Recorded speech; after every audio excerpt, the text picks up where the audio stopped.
Hello, Teresa here. Today I've got the Blendtec grain mill and I'm going to unbox it and put it together and see how it works.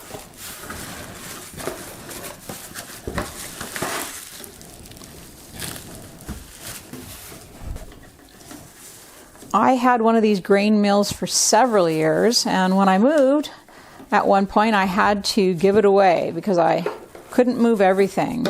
And I missed it so much that I wanted to buy another one.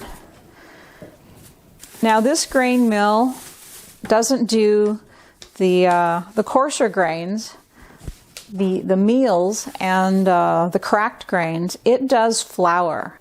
The grain isn't actually ground in this. It's actually burst. The grain is burst apart using these little mills here. They rotate really fast and they burst the grain. So let's take it apart here. It's very simple. We've got the container for the flour. There's a little sponge. And the little sponge goes into the top part of the mill. You can see that they've already got a sponge in there. This is an extra one. So the sponge goes in like that. And they recommend that you don't push it in all the way. They would like some airflow in there, so pull it out a little. Now there's also a little cup here, and it catches the finer flour.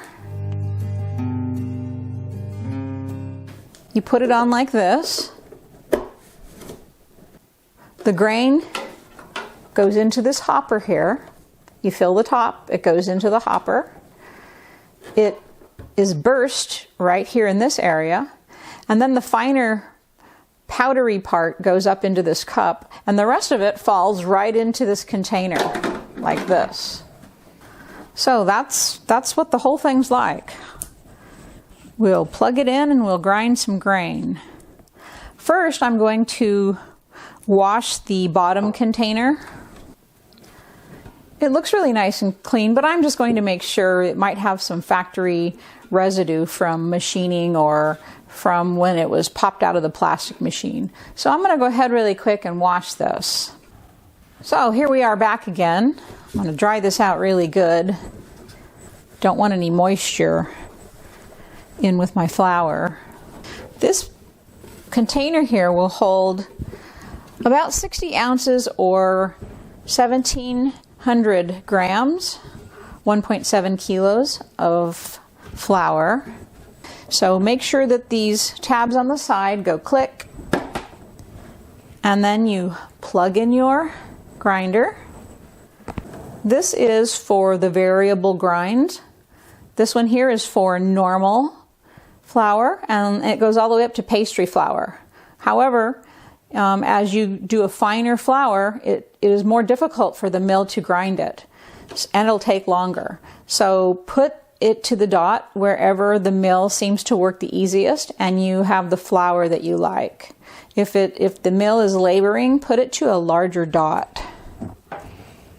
So now I'm going to be putting on my earplugs because this is very loud. It's like a jet engine. I have some hard white wheat berries here. This is a winter wheat berry. It's a pretty hard berry. And we'll go ahead and turn it on first. Plug your ears.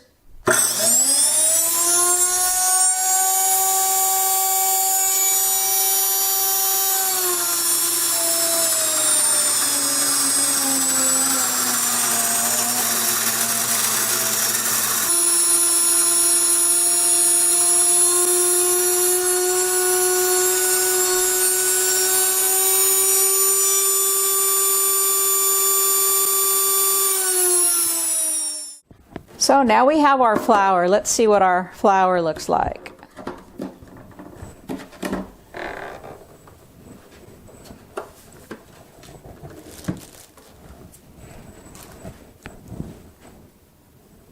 It's a nice fine grain flour. You can see bits of bran in it. It's not like a pastry flour. Very nicely done. I like this mill. It makes really good flour, and I've made breads with it for years. So now I want to show you what the flour on inside the cup looks like. I need to put it over this.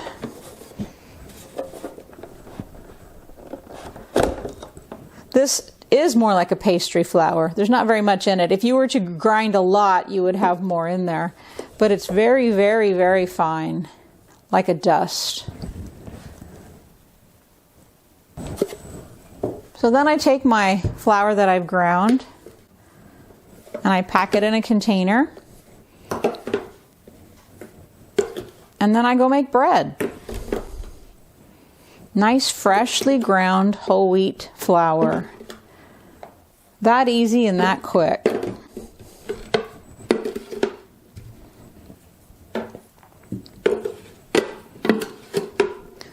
So this is the Blendtec grain mill. You can get it on Amazon for just under $200 and free shipping.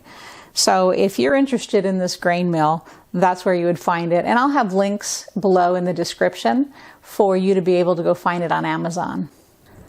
Now, I haven't told you everything about this mill. You'll have to look in the user's manual and follow the instructions so that you can use it properly and care for it properly. So there's your Blendtec kitchen mill.